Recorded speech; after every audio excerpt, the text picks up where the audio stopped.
Yani oradaki direniş, oradaki mücadele aslında burayı da belirliyor. Buradaki direniş ve mücadele orayı da belirliyor. Bu noktada Rojava Kürtlerin de kadınların da kırmızı çizgisidir. Çünkü Rojava'daki kazanım aslında kadınların kadın devrimi olarak tanımladığımız bir yerde Rojava. Ekstra öyle bir önemi de var. Kadınların inşa etmek istediği özgür gelecek, özgür toplum, özgür insan modelinin, özgür kadın modelinin de yaşandığı bir sistem olduğundan kaynaklı şimdi yönelimin çok daha boyutlu, çok daha kapsamlı olduğunu görüyoruz.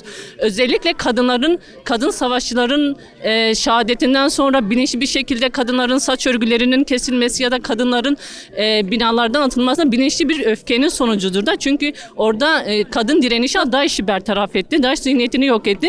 Tekrardan canlanmak istenen DAEŞ zihniyeti aslında kadınları bu noktada yok etmek istiyor, bu noktada sindirmek istiyor.